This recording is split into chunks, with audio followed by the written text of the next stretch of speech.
When we're in school, especially when taking exams, we don't see failure as something good. We try our best to do well. And I have mostly been a successful student in my life, but I have failed many times when I have tried to develop and stick to a healthy lifestyle habits. Hi, I'm Pauline, and today I'm going to share with you three key lessons that I've learned from my experience. And this experience and these lessons have helped me move closer to success. Redefine failure in your dictionary. So, I have PCOS, hypermobility syndrome, and many other chronic stress related issues. So, this means I'm in a double bind. On one hand, I have to live a healthy lifestyle in order to have a good quality of life. And on the other hand, my body has its own limitations.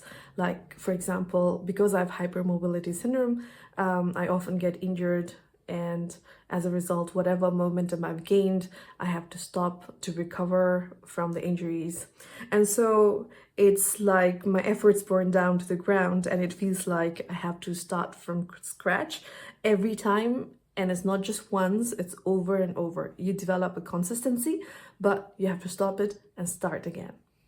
So whenever life happened, I found it pretty hard to get back up again, to get back to the same level of consistency with my healthy habit as before.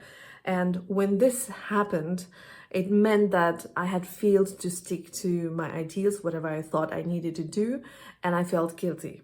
The more guilty I felt, the more hard it was to get started again. And then I realized that I was also carrying this stigma attached to this concept of failure that we have derived from the context of exams and tests into my real life. And that's where the feeling of shame was coming from when I talked about failure or when I failed to continue or be consistent with my healthy habits. And as is, failure is already painful, it's hurtful.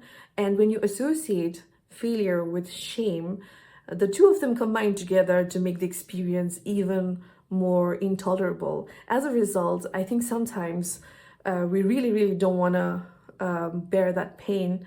So, to an extent that we don't even want to fail at all. As a result, sometimes we might feel overwhelmed, or we might even don't know why we're trying to avoid it by procrastinating, because we don't want to confront that feeling of failure as shameful and hurtful. So, as I was thinking about failure, I somehow realized that trying to live a healthy, balanced life is a skill. It's a skill perhaps we may always be practicing and trying to learn, and it may never be perfect.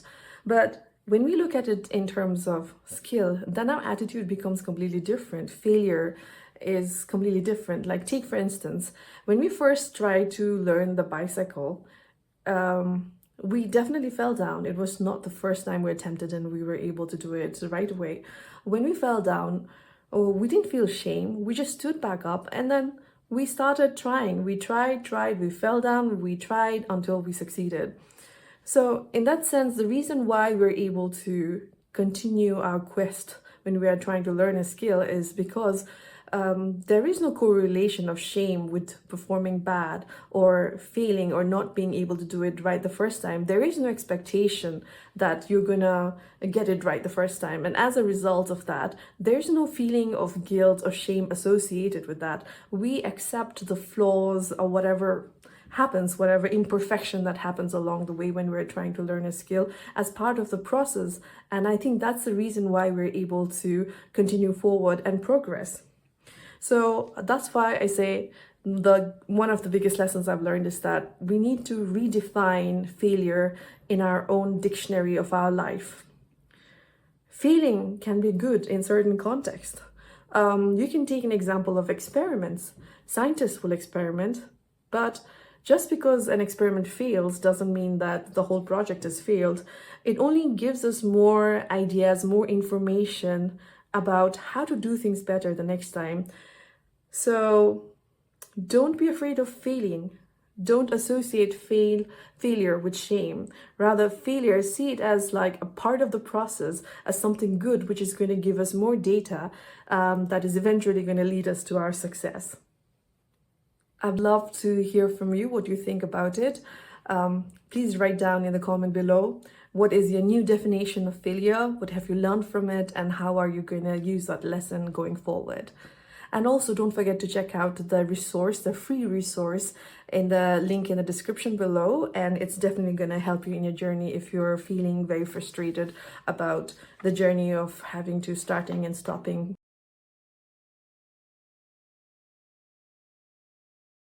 And now moving on to the second point, it's very, very important. Stop blaming yourself. So sometimes it's hard not to be frustrated. Of course, you're trying, you're putting in so much effort, and still you feel like things are not adding up, and you've already redefined your concept of failure, you've fallen down, you picked back up, and you try and you still don't see any result.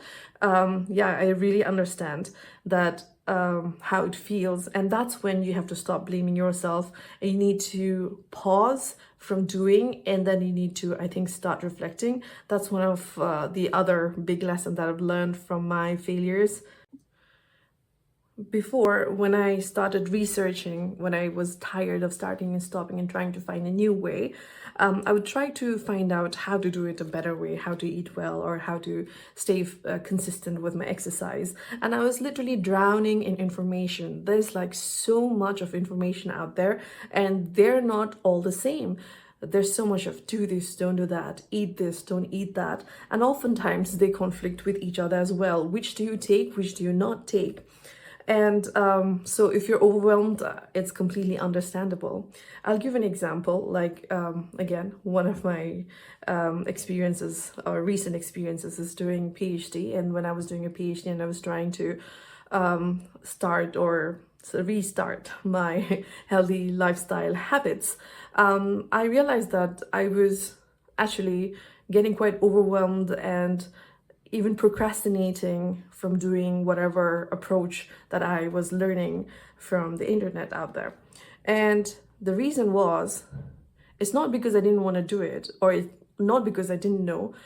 It was just that the approach that I was trying to do was not consistent with my current lifestyle. I was a PhD student. I didn't have the energy and the time that the approach was asking me. It was asking too much of it.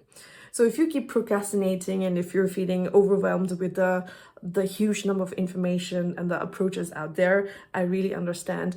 And maybe it's not your problem. Maybe the approach that you're trying to take, the strategy that you're trying to work with is the problem.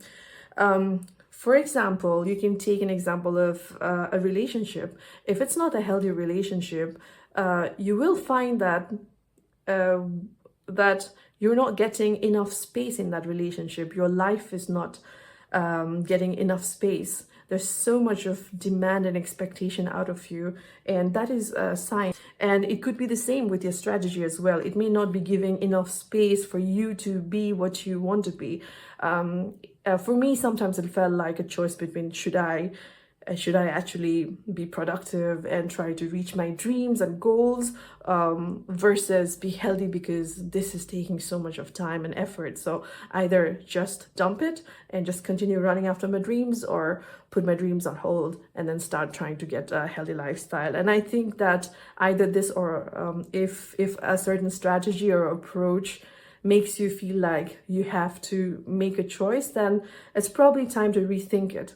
So why don't you click below in the link in the description below. There's a free resource, there's a quiz that's going to help you make that evaluation if you're feeling too overwhelmed and frustrated. That way it helps you to pause and then reflect on whether it's you who are the problem or whether it's the approach. Oftentimes, I think we are very hard on ourselves and we keep blaming ourselves, and we need to stop doing that. I think that's the second point that is something valuable that I've learned from my failed habit cycle.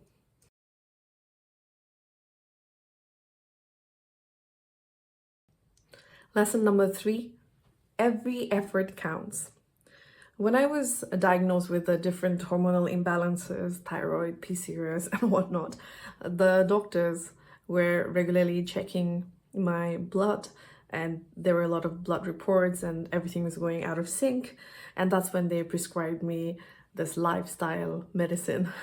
Now this time it was not about I want to start or be consistent with healthy habit. It was like I need to, I have to. So there was no there's nothing more I could do except give in and then restart my routine again. So I restarted my weight training. I started eating healthy, and this time the difference was that I was able to see my blood test report from before I started my healthy habit routine and then afterwards. So within 1 or 2 months. So when I started doing that, there was no visible changes. There was no visible signs of progress or anything like that. I still had the same weight, same amount of fat, I guess. I didn't measure fat, but I still looked the same.